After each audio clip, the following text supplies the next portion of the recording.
Hello and welcome. It's Tuesday. You're tuned into the best in paranormal talk radio. This is Beyond the Darkness. I'm your host, Dave Schrader. Listen, we've had a great opportunity over the years to talk to a lot of experts in the field of ufology and the paranormal and the study of Bigfoot and cryptids. And a lot of what I've noticed is that people have gone away from the legends that really started these fields of investigation. And they've almost begun to forget about the people that were there before. And I was told about our guest tonight. I knew I wanted to have him on it. A great book, brand new book, The Close Encounters Man, How One Man Made the World Believe in UFOs. Mark O'Connell is our guest tonight. And Mark is a screenwriter, teacher, and blogger. He's written episodes for Star Trek The Next Generation and Star Trek Deep Space Nine.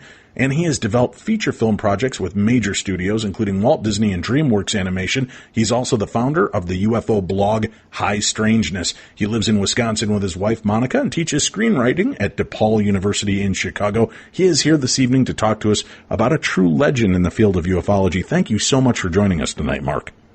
Hey, I'm glad to be here, Dave. Thanks for inviting me. This is a great topic to cover because, again, people unfortunately now, because of the type of culture we're in, they see the different reality, if you can call them that, TV shows that are out there, and the experts that are thrown out and put in front of us on a weekly basis. And to most people, that is all they know, or they've heard obscure references to names that have been bandied about, but they don't know anything about the people behind these original investigations. I'm just curious, what made you decide to turn your focus on J. Allen Hynek for this book? Well, it was kind of a strange train of events that led me to writing this book. I had started writing my UFO blog, High Strangeness, in about 2011. Basically, I was just looking for a fun writing project, just kind of to amuse myself, and decided to blog about UFOs. And once you start blogging about something, Dave, you probably know this, you need an incredible amount of new material constantly. So I spent a lot of time online just sort of digging around in all the highways and byways of the internet looking for interesting UFO information. And I came across a website for the Center for UFO Studies, CUFOS, which had been founded by Dr. J. Allen Hynek back in the 1970s, and was surprised to discover that it still existed 30 years after Hynek's death, and that it was right in Chicago, very close to where I was living at the time. So I got in touch with the scientific director at CUFOS, Mark Rodiger, and said, hey, I would just love to stop by and look through your files and archives and, look for fun material for my blog.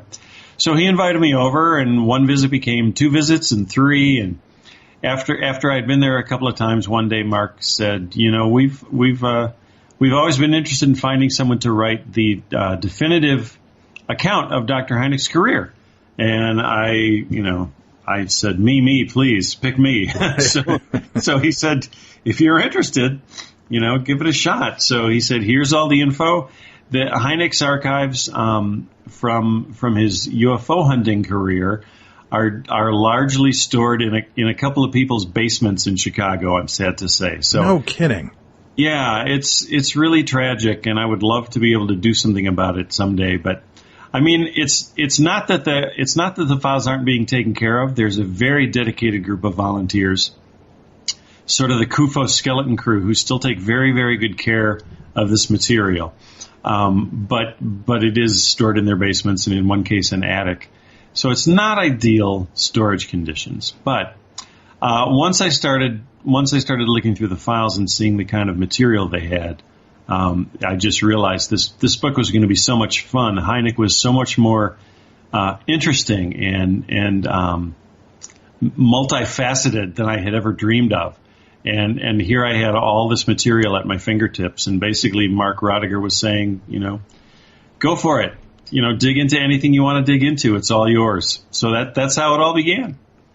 That's got to be a little scary from their aspect as well, right? When you give an author and researcher the ability to dig in, see for themselves, and then write, you don't know which angle they're going to take on this story. Were they were they ever reticent or try to flesh you out first to get an idea of, hey, are you going to shed some bad light on our guy, or are you going to, elevate him and escalate, teach people who he really was?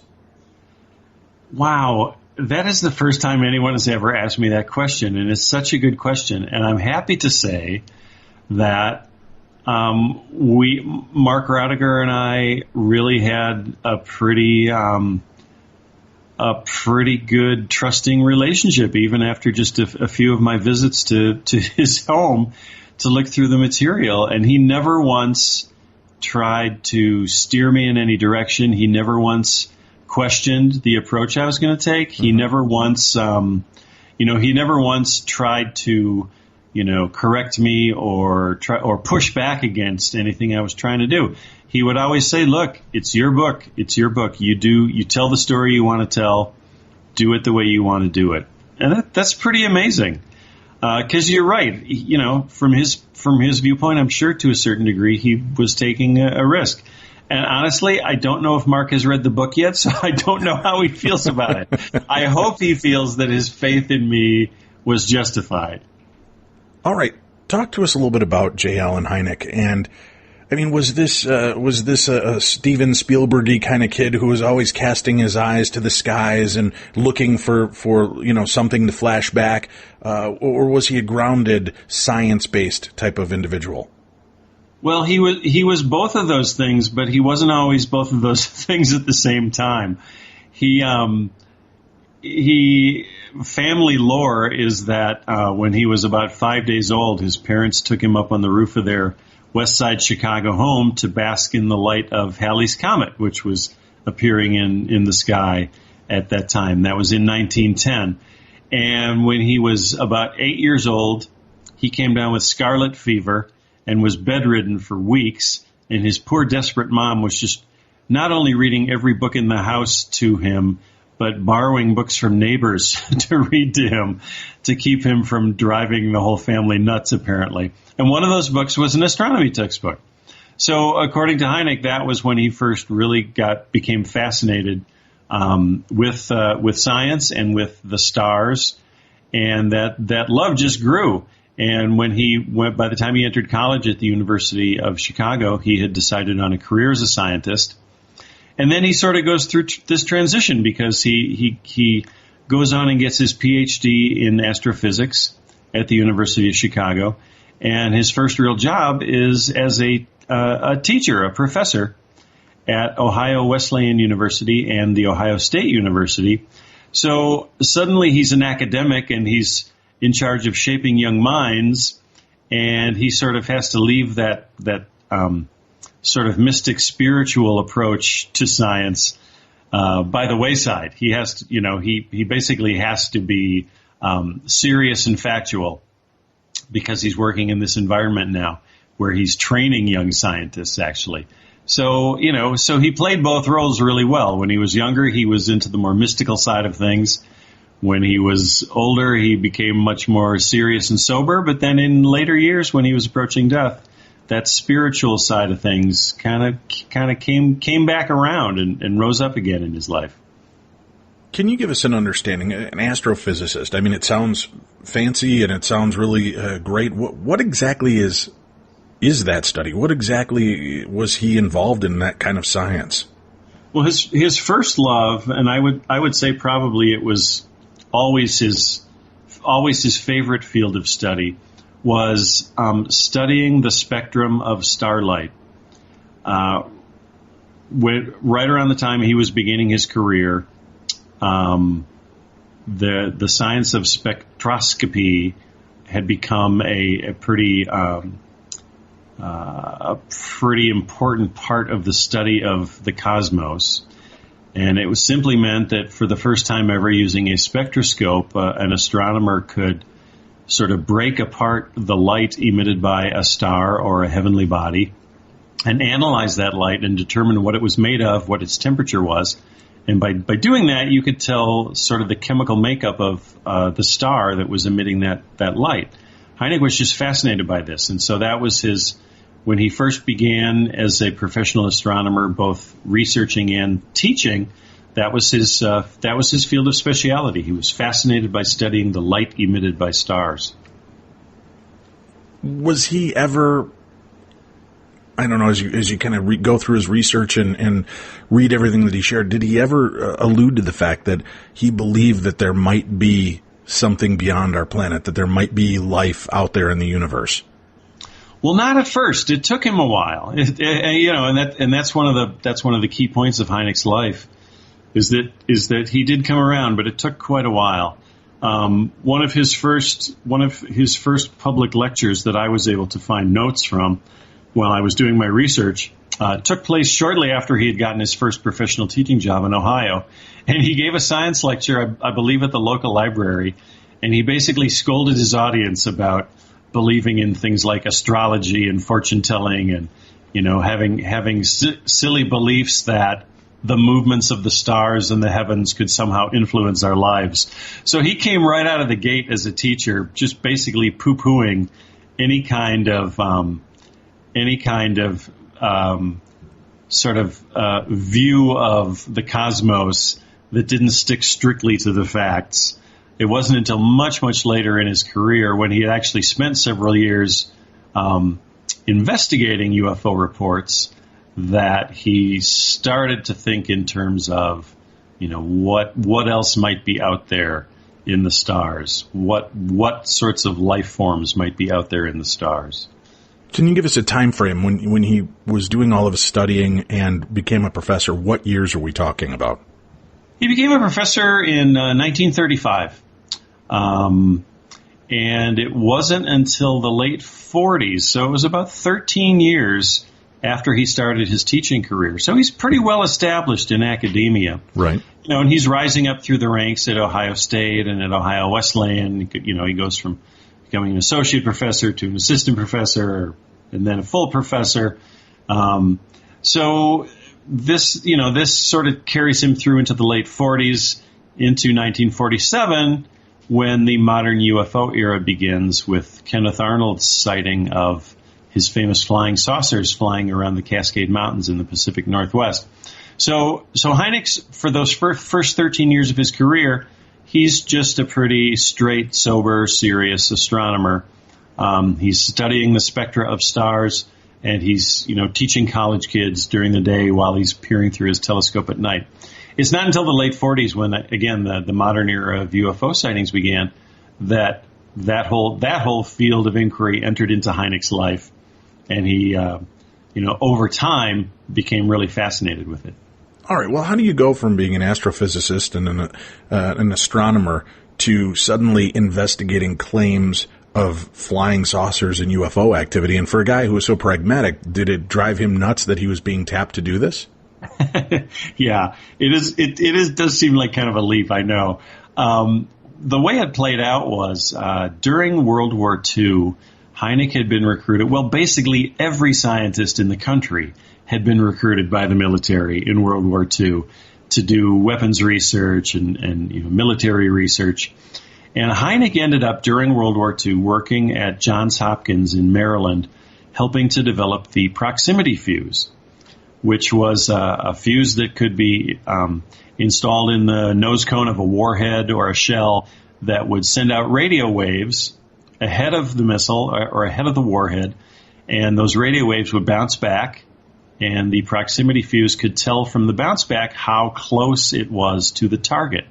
So with a proximity fuse, a warhead or a shell could be set to explode a certain distance from its target. So the significance of that is that gunners, the people firing these warheads, didn't always have to get didn't always have to hit a bullseye to get a kill. Okay, they could just get the shell to within a certain proximity to the target, and they could still take out the target. So it saved a lot of lives on our side because of having this ability. So because of this, Hynek he's got a top secret clearance doing government work. So a few years later, when the UFO craze begins in 1947, 1948, the Air Force starts investigating UFO reports because really who else is qualified to do it besides the Air Force? Right. So the Air Force starts collecting UFO reports and investigating them. And of course, they're trying to explain away as many of them as they possibly can as, natural phenomena.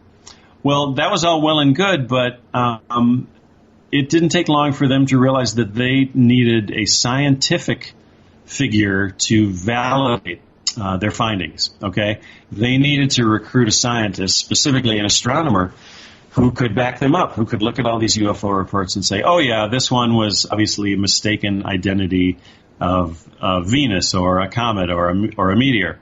So there's Hynek. The Air Force's UFO study group is headquartered at Wright-Patterson Air Force Base in Ohio. Hynek is teaching in Southern Ohio, about 60 miles down the road. And he is a guy who's already had top secret military clearance. So he's just a natural candidate for the Air Force to draft to take part in their UFO study. So that's how it all happened. Interesting. So they end up hiring him to essentially be the Dana Scully of the X-Files, right? They want science. They want somebody with science to come in and be able to push it all away and give them the answers they need so they can sound intelligent when they go out and say, yeah, this is nothing to worry about. It's atmospheric. It's ball lightning. It's whatever. But then they would have science on their side as opposed to just sounding like fluff bits coming from the government. That is very well put. Yeah, Hynek gave them cover. He could put the mantle of scientific certainty on all of these bizarre UFO sighting reports, and everybody could go to bed at night thinking, oh, well, that's all been explained away. There's nothing to worry about. So yeah, he was doing exactly what the Air Force needed him to do. And at the outset, honestly, he was very happy to do that. He was completely skeptical about these flying saucer sightings. He thought that they were all misidentifications, or in some cases hallucinations or hoaxes. Let's focus on that for a second. Sure. It's real easy, and we do this with our listeners and people we speak to all the time. It's real easy to dismiss something as mistaken identity when you haven't seen one yourself.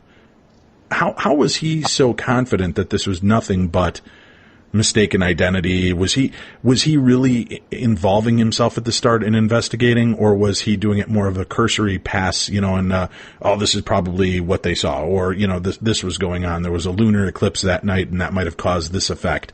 Was it more of that kind of glossing over kind of investigation to begin?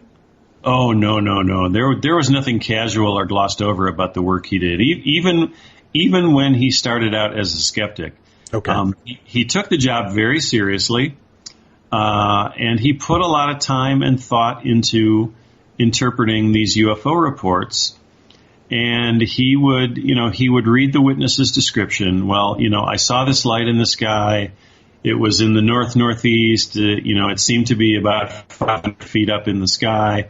He would take whatever information had been provided by the witness in this written report, and he would go through his star charts, and he would go through his record books, and he would look at, okay, what was visible in the night sky on the night that this person said this occurred? What was visible in the night sky? Was there anything in the night sky that corresponds to what this person thinks that, or says they saw? And so for him, it was exactly what he was trained to do as a scientist. Look at the facts and decide what the facts tell him.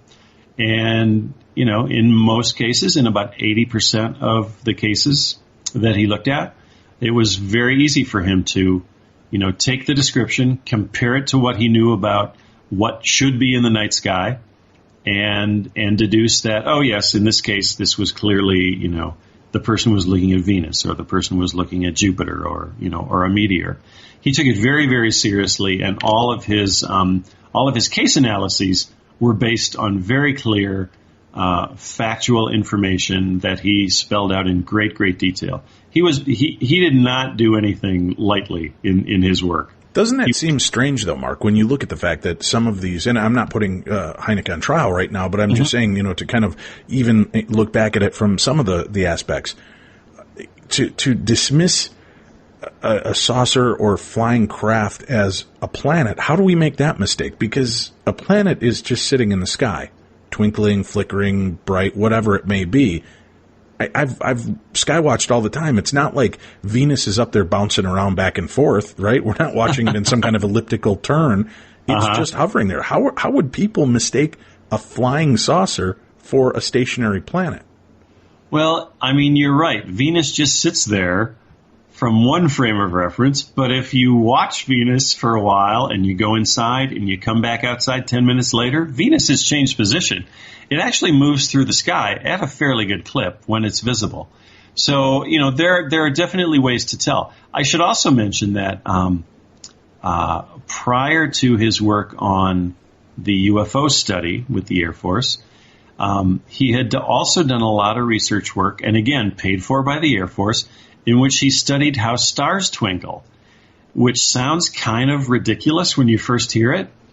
But for people who are using stars, say people in the Navy who need to use stars to navigate, right, or pilots who need to identify stars to get their bearings, being able to tell a star from something that's not a star is a very valuable skill. Right. It's almost a survival skill. And Hynek spent a lot of time studying the way stars twinkle, so that so he was quite possibly the country's leading expert on how to tell the difference between a star that's twinkling and a star that's in motion, because a lot of his study had to do with the fact that sometimes a twinkling star looks as though it's moving, but motion and scintillating are two very different things. So Hynek has spent years and years studying this quality of stars.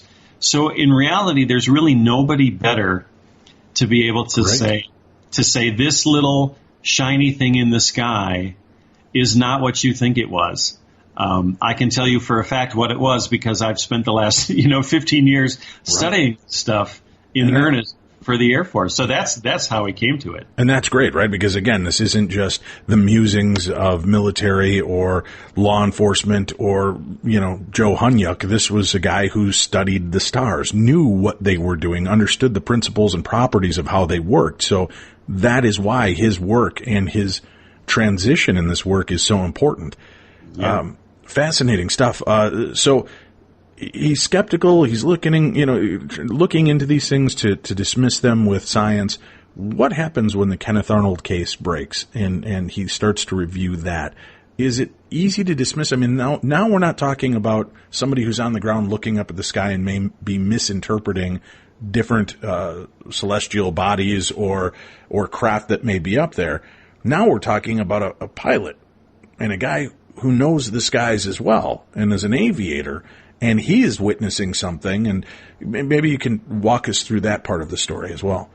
Sure. Well, first I need to point out that Hynek never met or interviewed Kenneth Arnold. Mm-hmm. That's okay. So when Hynek considered Kenneth Arnold's sighting, it was still several years before he was actually being sent out in the field to investigate sightings and to actually interview witnesses face to face. Okay. So all of his knowledge of the Kenneth Arnold sighting comes to him from the Air Force. The Air Force's written report as part of Project Sign, which was the UFO study group at that point. So Hynek comes into it, and by the time he's actually under employ with the Air Force, with Project Sign, several months have already passed after Kenneth Arnold's sighting. So Hynek gets this report, and he reads through it, and he realizes that from his point of view, there is something a little off on Kenneth Arnold's testimony. And to my knowledge, he is the kind of the first and only person who ever came out and said Kenneth Arnold was wrong. Hynek decided that, okay, so Kenneth Arnold's case, private pilot, he's flying a small plane through the Cascade Mountains in the Pacific Northwest. Off to the side of his aircraft, he sees a chain of 9 shiny objects traveling very quickly through the mountains, reflecting sunlight off of their shiny surfaces. And later on, he estimates that they were going about 1,200 miles an hour. So this is pretty extraordinary. Well, Hynek looked at all of Kenneth Arnold's figuring, his estimate of their speed, his estimate of their size, his estimate of the distance between him and the saucers. Kenneth Arnold estimated that when he saw these things, they were about 25 miles away.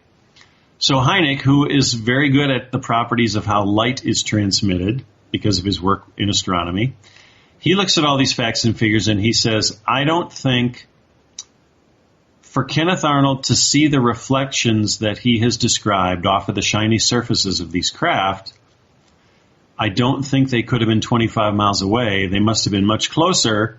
Or if they were 25 miles away, they must have been gigantic in proportions. They must have been hundreds of feet tall. So Hynek, so that wasn't much of a chink in Kenneth Arnold's story, but it was just enough uncertainty that Hynek was able to say, if Kenneth Arnold was wrong about this, then he could have been wrong about all the other stuff too. So I think we need to take this case with a grain of salt. So that's kind of Hynek's introduction to the whole thing. His very first case, looking at kind of the Kenneth Arnold case, he basically says, yeah, there's nothing there. I think he was mistaken. Which has got to be a big relief to the military, right? They're like, yeah, we got the right guy. Okay, we got the right guy. Yeah. He's already given us the right answers on this and makes us question it.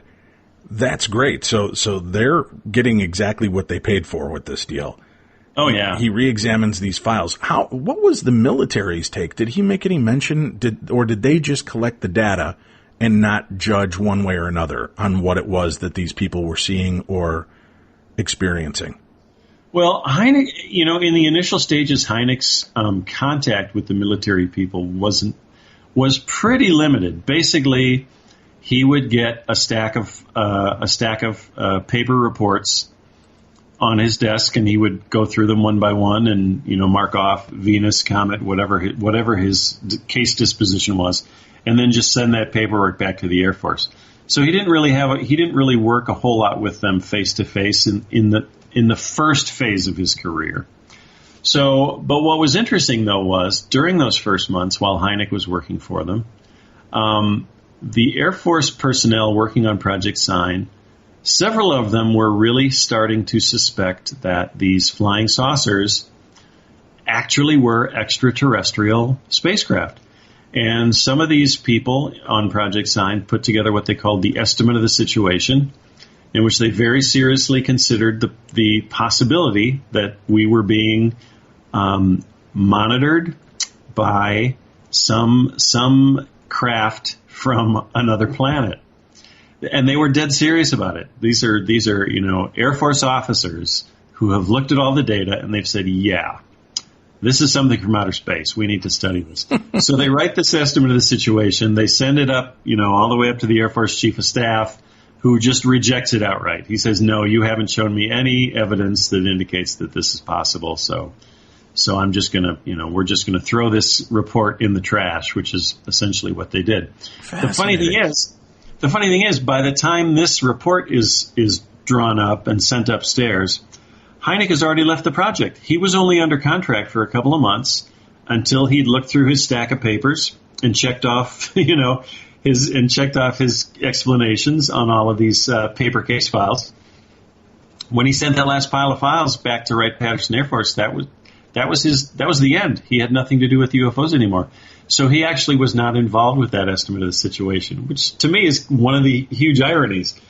At the very beginning of this, it was the Air Force that believed that they were alien spacecraft, and it was Hynek who said, no, you're wrong. That's how it started out, the exact opposite of how it ended.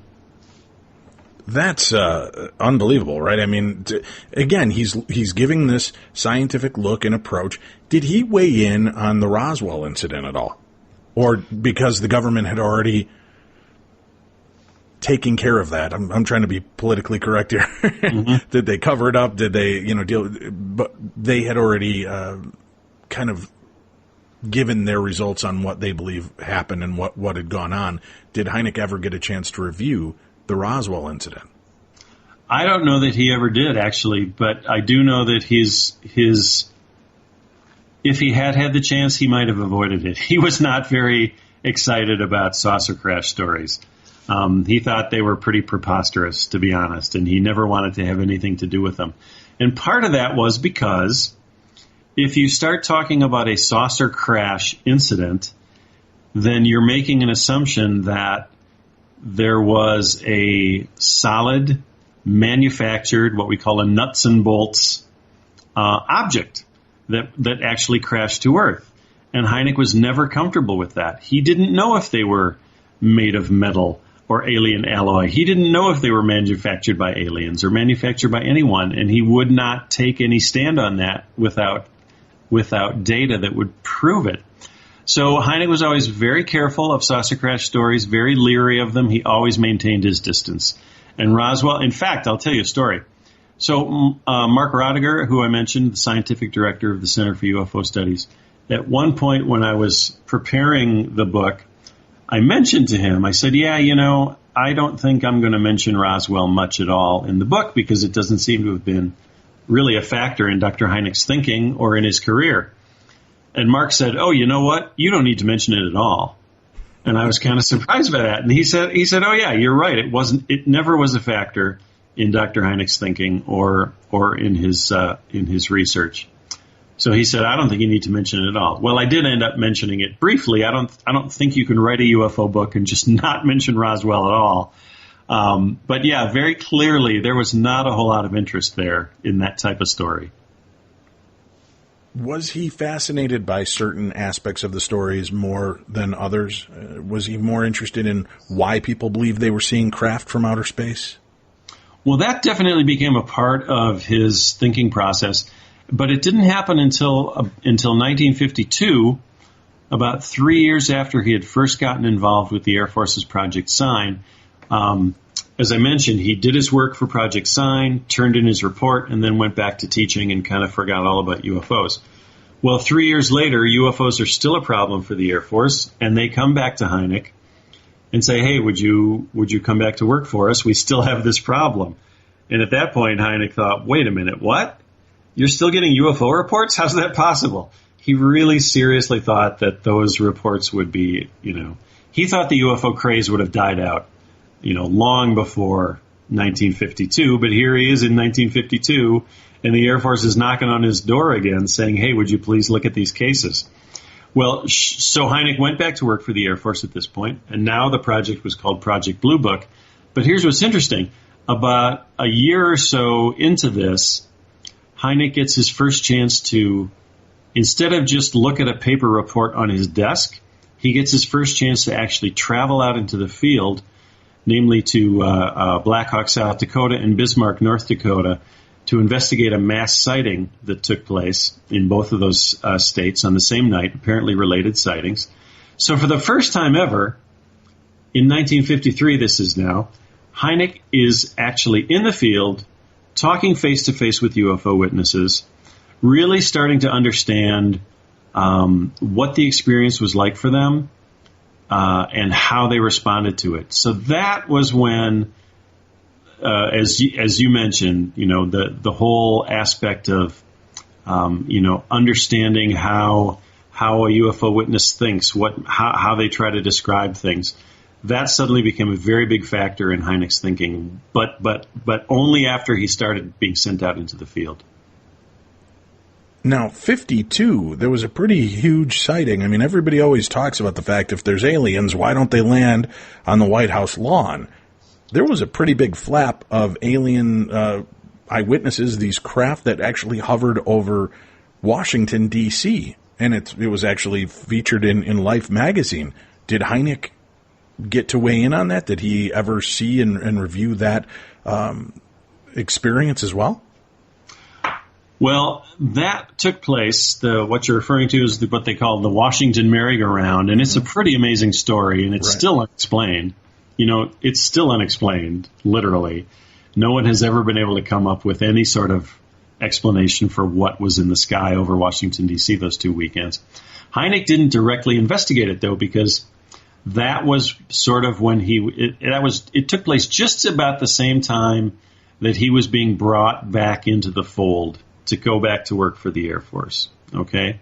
So, and when he went back to work for the Air Force, the first thing they sent him out to do, instead of going to Washington, D.C. to investigate the Washington merry-go-round, they sent him out on this sort of cloak and dagger mission to visit observatories around the country and do a survey of his fellow astronomers to find out how many astronomers believed in UFOs, how many astronomers had actually seen UFOs, and how many astronomers would be willing to admit that they had seen UFOs.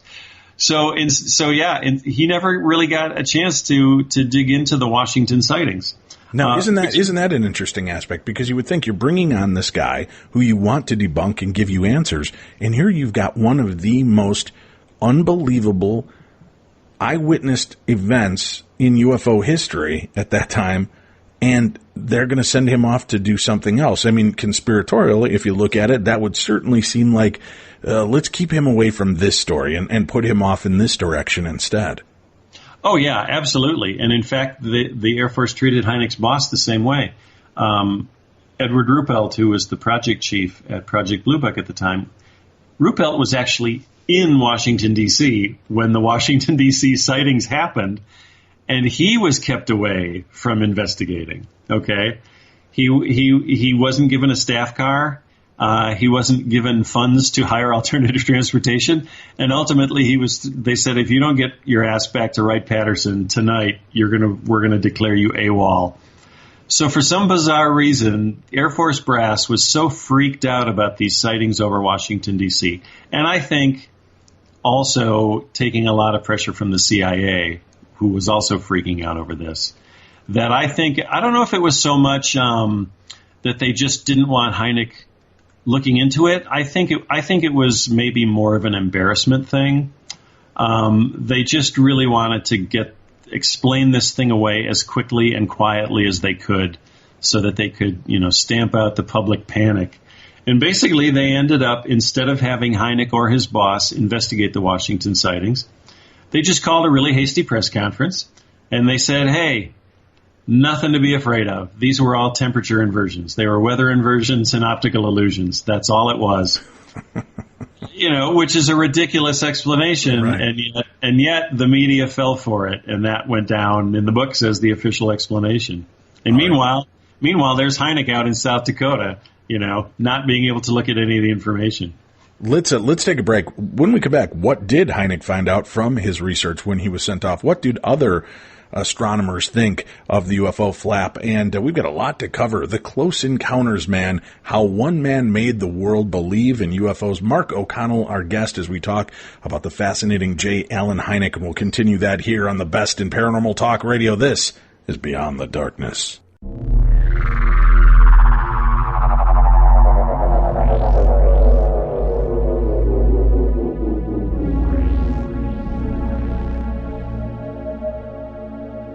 Ladies and gentlemen, I have a grave announcement to make. Incredible as it may seem, both the observations of science and the evidence of our eyes lead to the inescapable assumption that those strange beings who landed in the Jersey farmlands tonight are the vanguard of an invading army from Beyond the Darkness.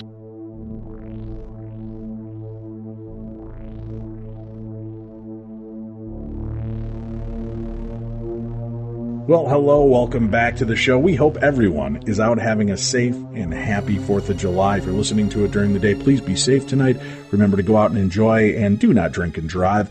Be safe out there, but have a great time. And for those of you that are listening to the show at night in the dark, trying to enjoy this is the perfect show to listen to as you watch the night sky. And we're talking with our guest, Mark O'Connell. The Close Encounters man is the name of the book. And it's a fascinating look at J. Allen Hynek, the man who made the world believe in UFOs. And it is a remarkable story. 4th of July, about 4 years ago, I believe it was, 4 or 5 years ago, I had the opportunity to go to Roswell, New Mexico, for the UFO conference out there, the Roswell conference. And it was fascinating. And I got a chance to meet Jesse Marcel Jr., and that was the year before he passed away. And Stanton Friedman and so many other great lecturers and speakers. And I took some photographs of the night sky. They were blowing up fireworks up there. It was so beautiful. And I thought, there's always UFO sightings because people are focused on the sky. So I started taking pictures of the sky in random bursts. And I captured some really weird anomalies in the sky that were not fireworks. And joking around and showing it to the people around us, everybody started turning their cameras up and taking shots, trying to see if we could figure out what was going on up there. But the 4th of July, this is always a panic time for people to see UFOs. Do you think, again, that's just because we're all finally looking up into the sky, or are we just dealing with more misidentified things, Mark? Oh, I think we're all looking up in the sky a whole lot more than we ever have before. And we all have a camera in our pocket 24/7. So yeah, I don't think it's surprising at all that people are more aware, people are more tuned in, and they know, and they kind of know what to look for. I wasn't. I was completely surprised. I jokingly took a couple of shots thinking, hey, wouldn't it be great? And there was a few really weird anomalies up there that did not fit in. But again, I'm no astronomer. That's what's so fascinating about this. And a part of it I never realized with J. Allen Hynek was his detailed background and why he was so perfect for this job to be the one to come in and review these UFO reports. Talk to me about the first initial batch they sent him out to do, that first kind of field investigation to talk with other astronomers about their thoughts on UFOs, and what was he able to come up and find? Were there others that believed and had seen? Oh yeah, a surprising amount actually. What he did was he just he crisscrossed the country, visited all the major observatories around the country and even up into Canada. And when it was all said and done, he had interviewed 45 professional astronomers, all colleagues of his. And, it wasn't an official survey. It's not like he said, hey, I want to talk to you about UFOs. He would just sort of casually slip it into the conversation, because he didn't want to put people on guard. He just wanted it to be sort of a natural part of the conversation with a colleague. And pretty much it worked. And out of the 45 astronomers he interviewed, 5 of them reported having seen UFOs. And that's a pretty high percentage. But it kind of stands to reason. Astronomers are always looking up in the sky, and astronomers know exactly what's supposed to be in the sky. So if there's something there that doesn't fit, an astronomer's going to know it. So Hynek was actually pretty pleased with that number, that 5 of the 45, I worked that out once, I think it's 11%. That's a pretty high percentage point of a percentage of just a specific group of people. Another interesting number, though, was that he found that 41% of the astronomers were, and I'm quoting here from his report, they were sufficiently interested in the whole subject to go so far as to offer their services if they ever were really needed. So I think that's interesting. 41% of the astronomers said, I will help you study them if you give me intellectual cover. Basically, a lot of scientists were willing to talk about it and even to study it as long as they could basically remain anonymous, which for that time and place is pretty understandable. But Hynek was acutely aware that if people are in a group and you bring up UFOs, most people will laugh about it.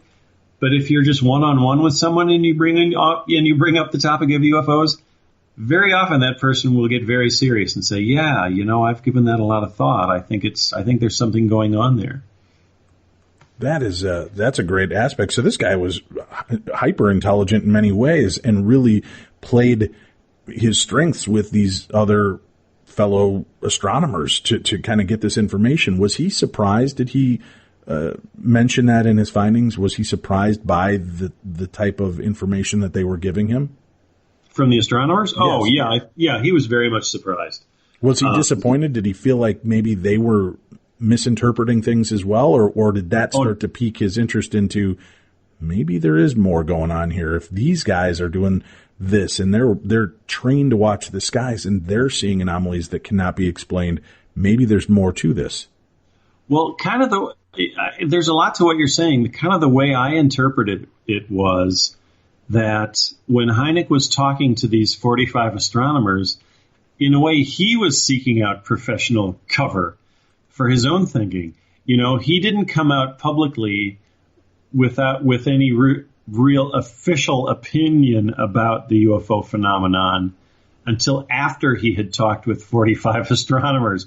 It sort of seemed like he wanted to know what other astronomers had to say before he would say anything, because he kind of wanted to make sure that he had backup.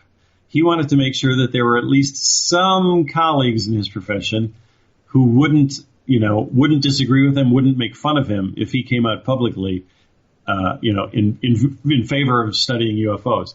So the mission, this sort of mission to interview astronomers, kind of worked on several levels for Hynek. It taught him a lot about what his colleagues thought, but it also taught him a lot about what he was safe to say in public. That's really, that kind of is a fascinating aspect to me on this whole thing.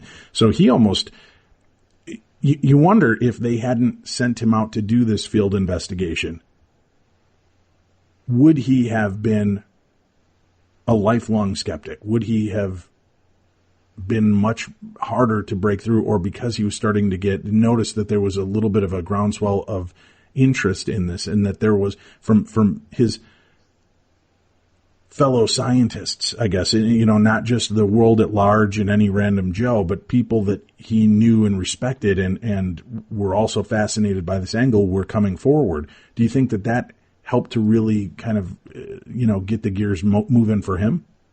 Oh, yeah. And you raise an interesting point. If he hadn't been sent out on that mission, would it have changed kind of the trajectory of his thinking? I think it probably would have maybe delayed Hynek's change of mind about UFOs. I don't think it would have prevented it, but I think it might have delayed it long enough to more or less derail it.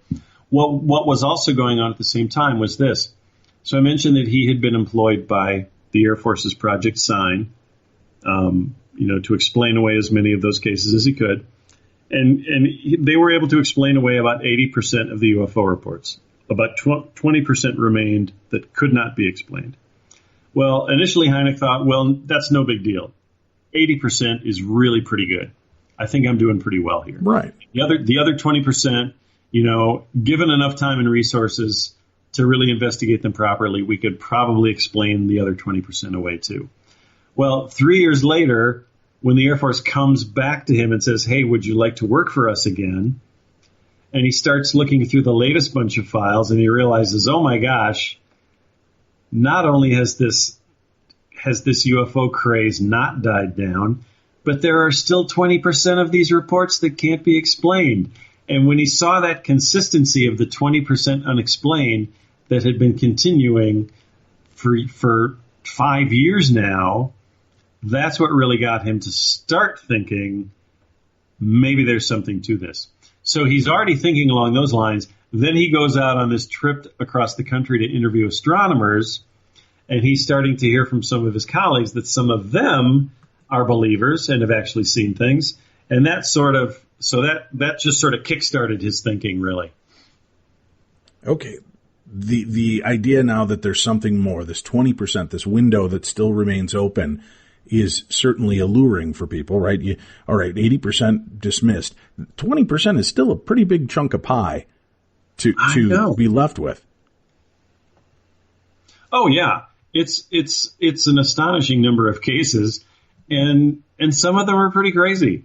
Some of them really are pretty crazy. I mean, some of the original unexplained files from Project Sign involved, and a lot of them were military experts. One of them involved 3 scientists who were watching a weather balloon in the sky over New Mexico, and a strange glowing circular object appeared in the sky and performed what they called violent maneuvers before zooming away in the distance. So here are 3 scientists and engineers who are already staring up in the sky because it's their job, and they see a completely baffling and inexplicable thing.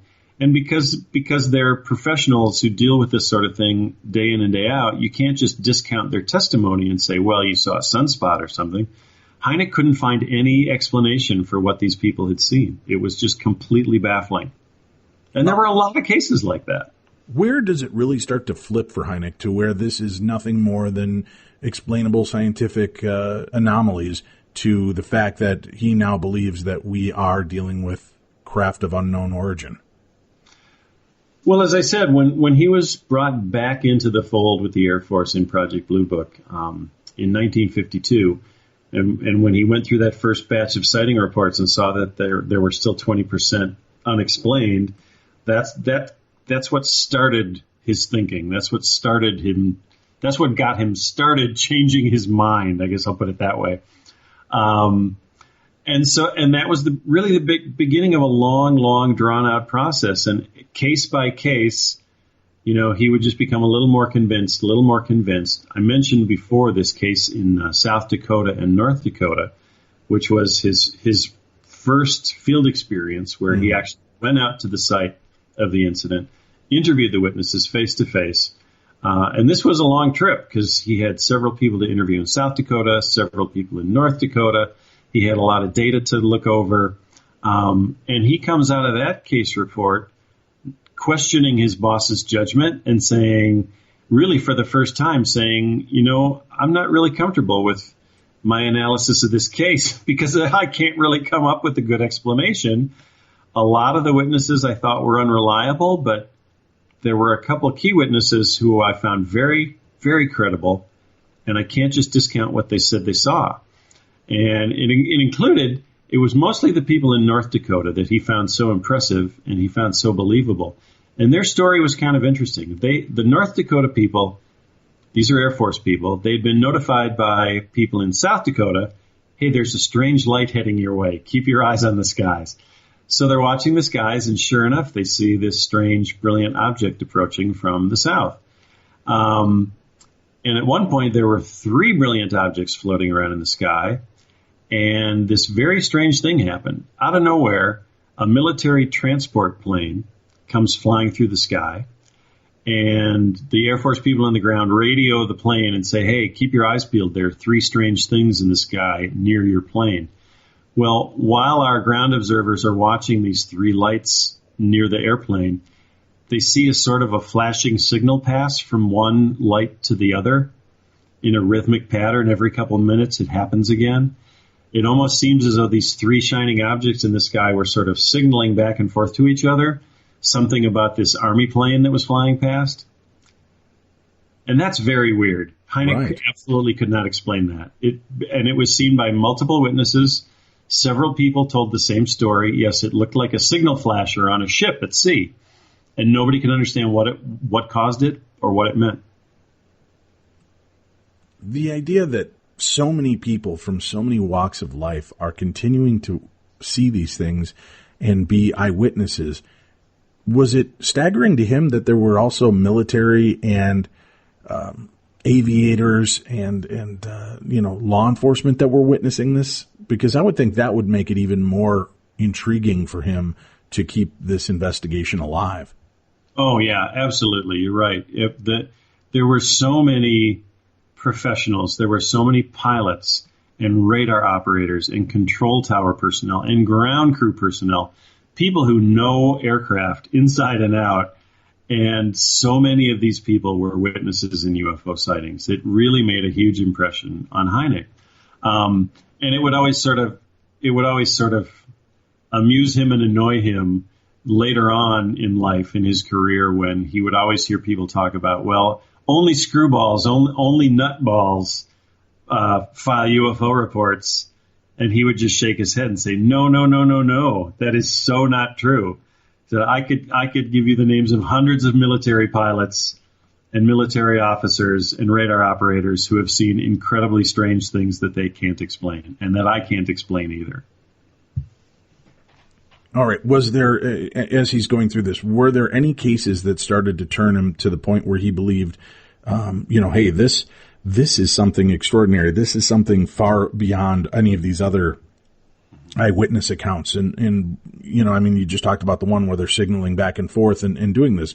But anything that, as it unfolds, it kept bringing him in deeper into this story? The first example I think of is the Tremonton, Utah film. And this was a movie film that was shot by a Navy photographer who actually was on vacation at the time. He and his family were driving through northern Utah, and it was a beautiful, clear day, not a cloud in the sky. And the naval officer's wife says, hey, what's that up in the sky? And everybody looks up, and there are these group of maybe 12 or 15 brilliant white shining objects zooming around in the sky, acting like they're sort of playing or something, except the more you watch them, the more that their motions start to seem kind of intentional. Well, Delbert Newhouse, the Navy officer, quickly grabs his movie camera and shoots this astonishing movie film of these objects. He sends it to his superiors. The movie film gets sent all the way to the Navy's photo analysis lab. And these are like the best photo analysis experts, intelligence experts in the world. And they take this film apart frame by frame, looking for any evidence that it was faked or that the objects displayed on the film were birds or airplanes or balloons or clouds. And they come out of this photo analysis and say, we can't explain it. Whatever these things are, they are emitting light. And they are of no known man-made construction. That's pretty strong evidence that there's something very real and very weird going on up in the sky. That was a case that had a huge, huge influence on Hynek. Because how do you question that evidence? How do you question the findings of our country's best photo analysis experts? You can't question it. You've got to believe that what they're saying is the truth. So that was a really big one. Another really big one came much, much, much later. But it was important to him because it helped him accept the idea of extraterrestrial beings, or not extraterrestrial beings, but occupants associated with unidentified flying objects. And this was the 1959 Father Gill case. It took place halfway around the world in Papua New Guinea, but an Anglican minister named Father William Gill was working as a missionary in a small village. And for a couple nights in a row, he and a whole bunch of people from the village saw these strange crafts floating in the sky right off the beach where they all lived. And the main craft was a big saucer-shaped object with 4 little legs sticking out of the bottom. And it was shooting a beam of blue light into the sky. And there were 4 gigantic humanoid figures on the roof of this flying saucer, seeming to be working on something that people on the ground couldn't see. Well, the first night, they're just watching this and they're just kind of dumbfounded. And Father Gill thinks, well, this must be some American test weapon or something. That's the only explanation. Well, the same thing happens the second night. And the second night, Father Gill's not so sure. He's like, okay, this is weird. Not only do these people on this thing seem to be absolutely gigantic in size, but they're also glowing with blue light. So maybe they're not Americans. So what happens is, so Father Gill waves at the entities on this craft, and one of the entities waves back. And then someone else on the beach waves both hands above his head, and one of the entities waves both hands back. And then Father Gill and his other guy on the beach both wave their arms, and all 4 of the guys on the UFO waved their arms back. Hynek was so intrigued. Hynek was never comfortable with occupant cases. But in years after this case took place, about 15 years after the case took place, Hynek actually got to journey to Papua New Guinea, interviewed a number of the witnesses, including Father Gill, and just came away absolutely convinced that something absolutely real had happened to them. That case made a huge, huge impression because Father Gill was such a no-nonsense witness. He's a minister. A minister is not going to make up a story like this. He's just not. Hynek found him incredibly believable. So I would say those are the 2 cases maybe that had the strongest impact on him. Right, and you would think of anyone, the father would want to dismiss this. Oh yeah, this doesn't fit into the old biblical lexicon here, Mark. I know. Well, here's a funny story about that. I don't think I think it didn't make the final edit in the book, but I always thought it was a pretty funny story. When I interviewed Dr. Hynek's son, Paul had met Father Gill once because Gill had actually been in Chicago for an ecumenical conference and spent some time at the Hynek family household while he was in town. And Paul was very impressed by Father Gill. And he said there was this one question that always nagged Father Gill, and that was the first night when they were watching these things, after a couple hours, Father Gill went back inside the chapel to perform the nightly services. And people were always asking him, how could you tear yourself away? You're watching a UFO with UFO occupants visible, and you go back inside the chapel to say evening services? What were you thinking? And Paul said his response was, my job was to perform evening services, not to perform evening services unless there's a UFO in the sky. I mean, how no nonsense can you get? Right.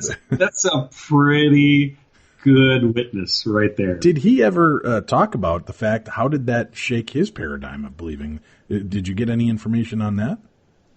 Well, I had some good talks with an Australian ufologist, Bill Chalker, and Bill was pretty good friends with Father Gill for a pretty long time. And Bill didn't say anything that ever really made it feel as though Father Gill's faith had been shaken in any way.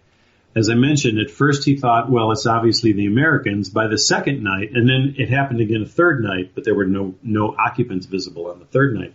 So by the third night, Father Gill had kind of shed all his illusions that these were just some humans, testing a new kind of airplane.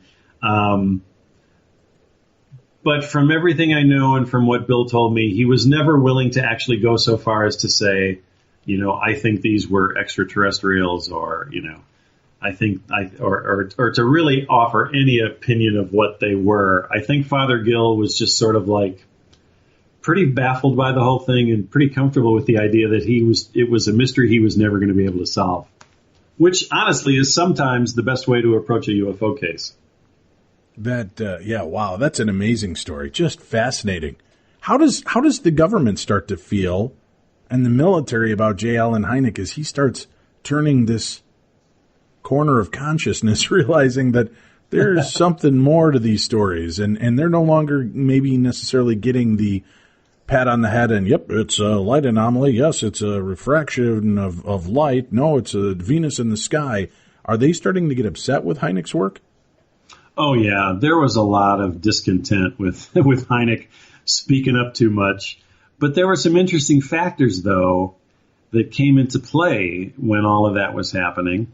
For one thing, when Hynek was working for Project Blue Book, which went from 1952 to about 1969. So that's a pretty long stretch working for Project Blue Book. During that time, Hynek was the only staff member who was there at the beginning and there at the end. The project chiefs for Project Blue Book were rotated in and out every couple of years. So every year and a half, 2 years, maybe 3 years, Hynek had to get used to a whole new boss on Project Blue Book. And here's how that affected Hynek. I've never come across any documentation of this. This is my theory. My theory is that every one of these new project chiefs was so completely baffled and overwhelmed by their job that they saw, oh my God, this guy Hynek, he's been here from the start. We have to hang on to him. So even though Hynek started to get the Air Force really, really, really mad, and in some cases, some of the project chiefs he got along with better than some of the other project chiefs.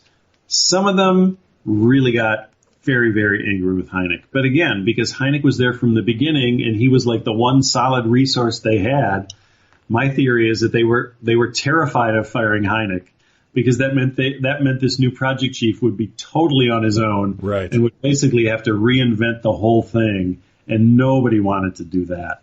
And it really came to a head when the last Project Blue Book chief, Hector Quintanilla, was put in charge.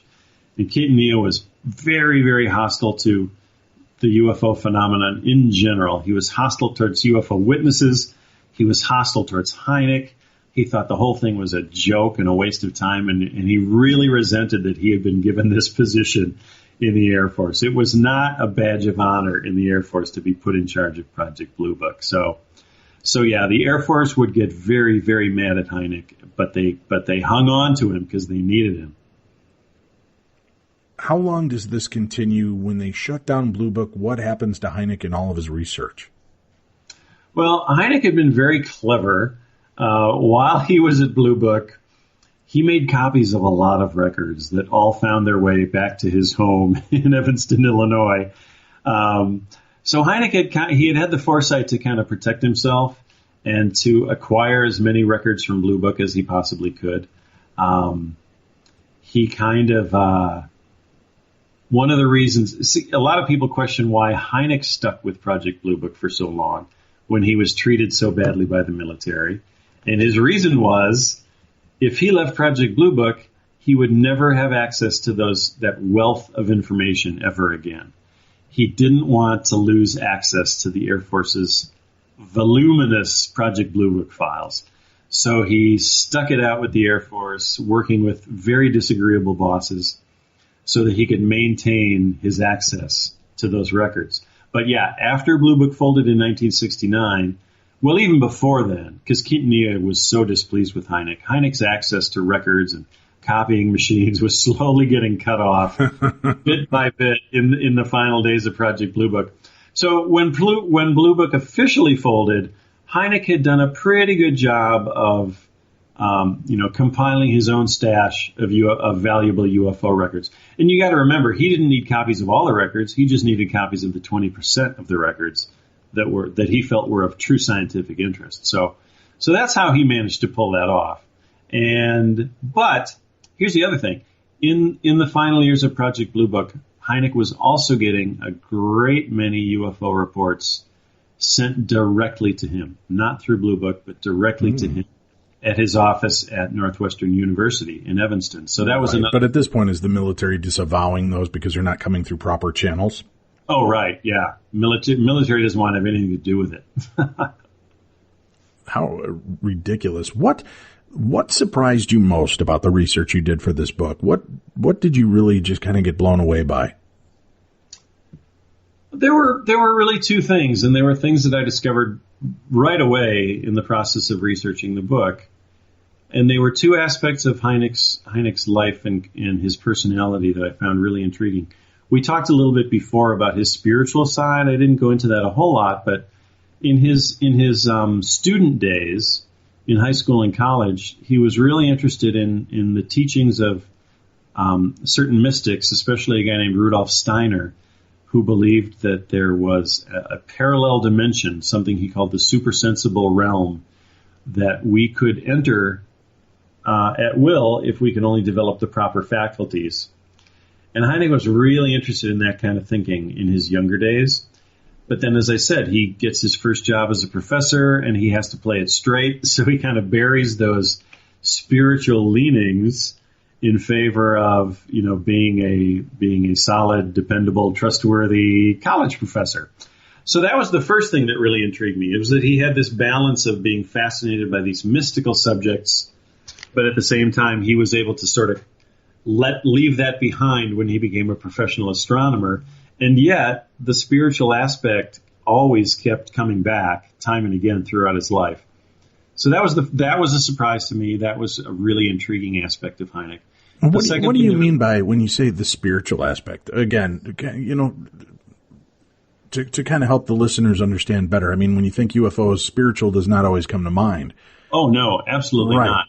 Yeah, but Hynek was really fascinated with, well, again, Rudolf Steiner, a really fascinating person. Hynek just loved the idea that there could be a parallel dimension. Well, he had lost both his parents when he was a teenager. I think that had something to do with it. He became really enamored with the idea that there was maybe this other reality next door to ours, and that we could somehow step into it if we could only figure out the mental faculty to use to get us there. That was the kind of thing that Hynek was really intrigued by. Later in life, he became intrigued with all manner of odd things. He was a big fan of this guy named Ted Sirios, who claimed to be able to take psychic photos. He would take a picture with a Polaroid camera, and an image of a dinosaur from the Jurassic period would appear on the Polaroid film. Hynek was interested in this guy, Robert Monroe, who is best known for coining the term out-of-body experience and sort of starting the whole field of research into out-of-body experiences.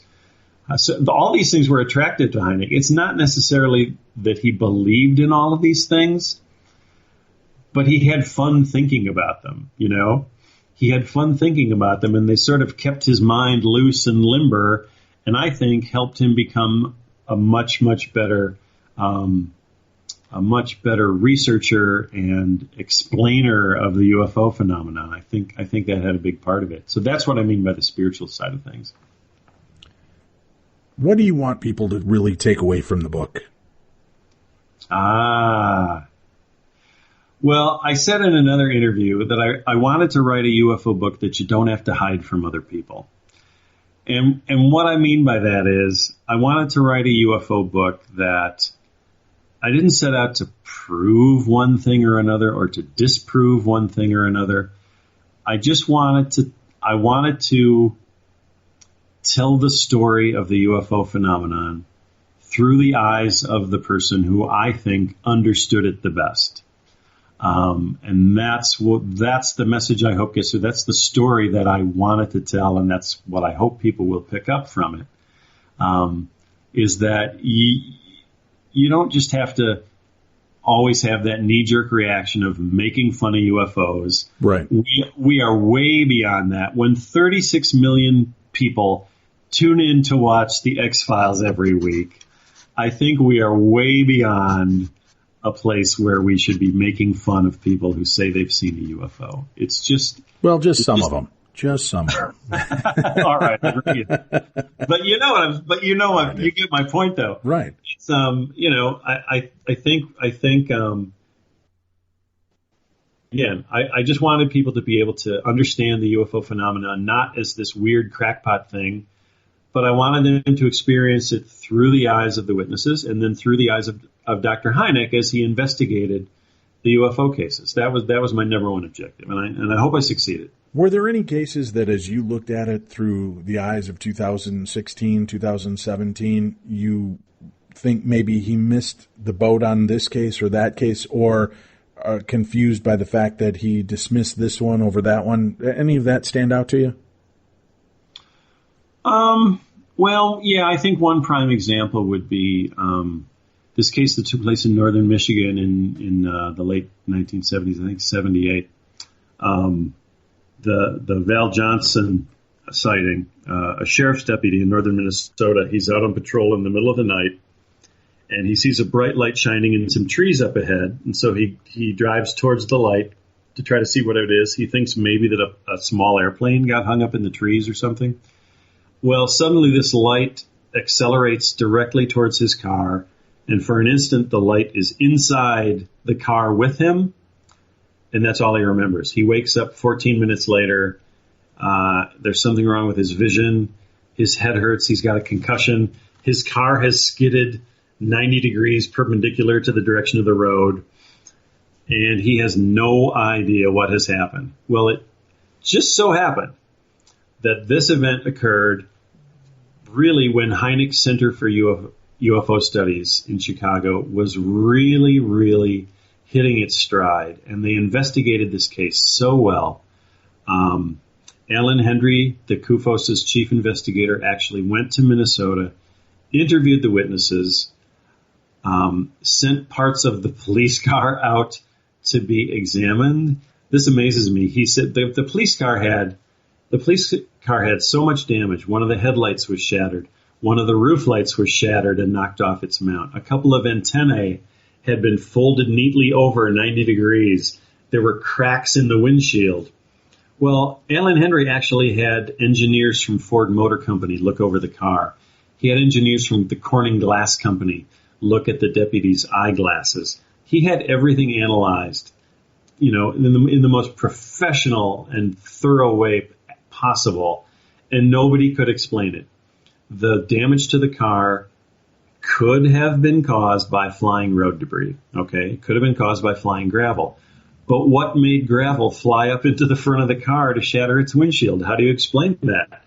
In my mind, the case has never really been adequately explained, and the car is still on display at a Historical Society museum in, I think it's Marshall County, Minnesota, with all the damage intact. And that's when I really wish Hynek had said, you know what, there's this thing is really solid gold.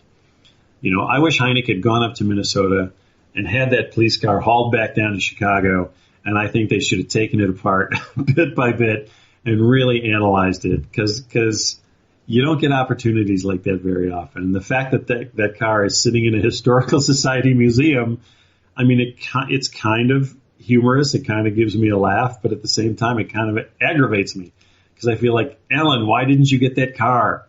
Well, you know what? There's good news. He is supposedly living in Wisconsin somewhere.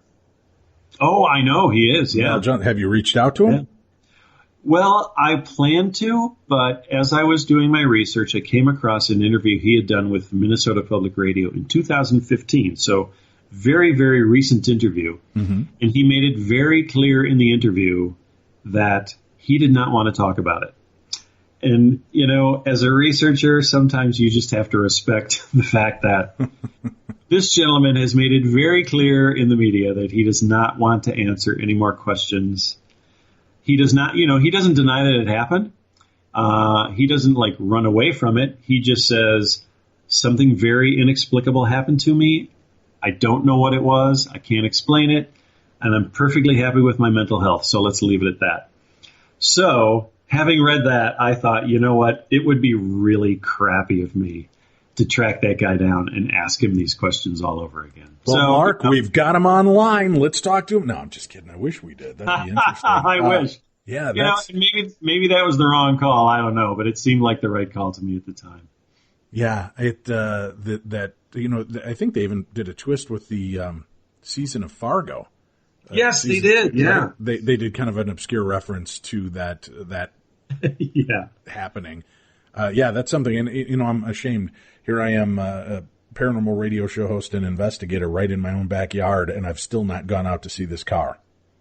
Well, let's just make a field trip someday, huh? Let's go up and see that thing. I'm all for it. I think that'd be great. Now, let's say it's been fascinating, and I want to thank you personally for bringing J. Allen Hynek out of the shadows again and helping to educate a new generation, because I think people are fascinated, but I think they need to know how this began and who was one of them. This is the godfather of ufology, really. I mean, this is the guy that, you know, went from one side of the coin to the dark side with the rest of us and sees that there's more out there than we've been led to believe. So it's great to have somebody bring it into a contemporary light and expose this part of history again. So thank you for doing that. Well, I appreciate your words, Dave. Thank you. It's I feel very honored that I found myself in this position and that I had this opportunity to write the book. It's been a fantastic experience. You know, and instead of having these stored in basements and attics, have they ever considered reaching out to, you know, even like the Roswell UFO Museum, some place to keep these things safe and put them where they're, you know, there's no chance of them getting destroyed or lost? I think it's always on their minds, to be honest. Funny thing, though, I just got a message online. In fact, I'm glad I'm thinking of this because I need to respond to this woman. I got a message the other day on my phone from a woman who said, "Hey, I heard you on Coast to Coast.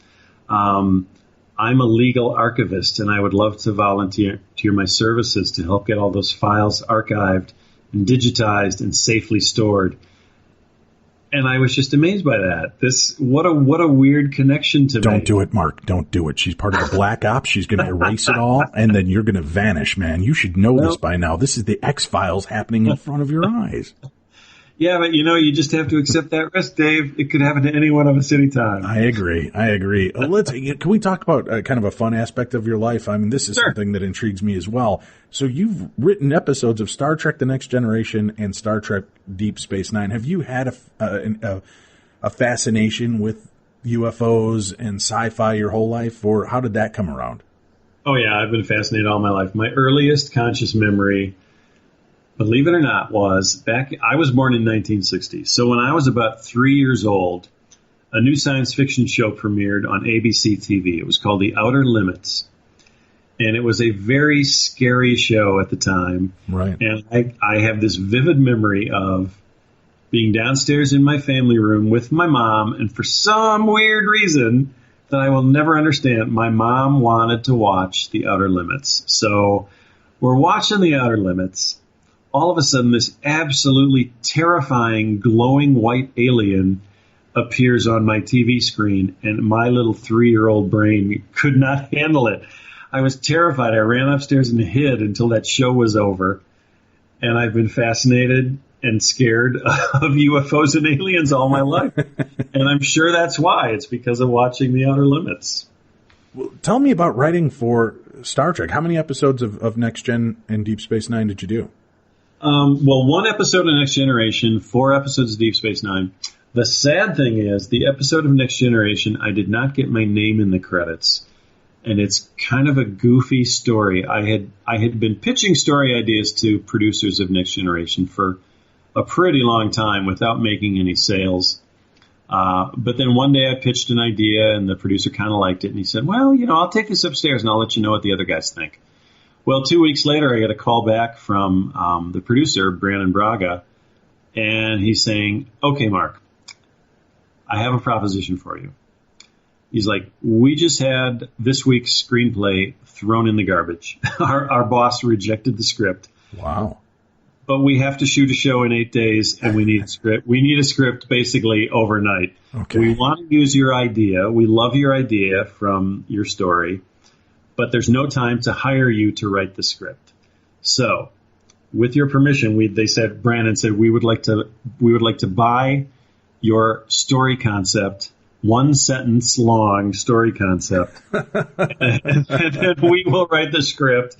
And he said, I promise you, if you play ball with us, you will get more opportunities with us in the future. Well, what was I going to do? Of course I said yes.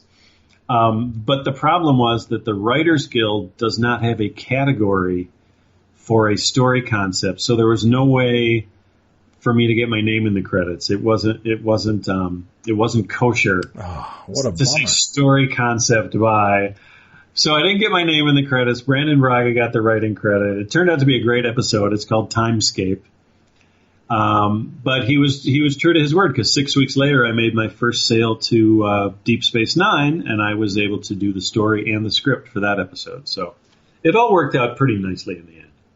Give us a little taste. What was Timescape about? What was the original kernel you threw in their pot? The concept was, it was a visual. It was one image. In my story idea, Picard and some of the crew had been on an away mission, and when they returned to the Enterprise in their shuttlecraft, they found the Enterprise frozen in suspended animation in the midst of a heated battle with a Romulan spaceship. The problem was, from what they could tell, the Romulan ship had just fired a weapon that would destroy the Enterprise. So, Picard and the crew have to figure out a way to get time running again without the Enterprise getting destroyed. Because as soon as time starts running, that Romulan weapon is going to obliterate the Enterprise. So it was just this little sort of scientific puzzle idea. And they just loved the idea of the two spaceships locked in battle in suspended animation. So that's what they went with. Very cool. And I remember that episode. So you did some for Deep Space Nine. So Discovery's coming out. Have you already reached out to try to get them to pick up from there? No, I don't know if I'm not even sure if anybody on Discovery. I don't think there's anybody on Discovery who actually worked on any of those older series. There must be one or two, but I don't think it's anybody I worked with at any rate. Well, so the answer is no, I have not reached out. I hope that you change that soon and do that. What have you worked on? It said some of the other feature film projects you've worked with Disney and DreamWorks. What are some of the other ones that our listeners can check out? Well, unfortunately, they can't check out any of them because none of them were ever produced. That's the downside. Oh. The good side is, throughout, I would say from about the year 2000 to about 2008, when the big writer's strike hit, for that 8-year period, I was concentrating on writing feature film screenplays, not TV scripts.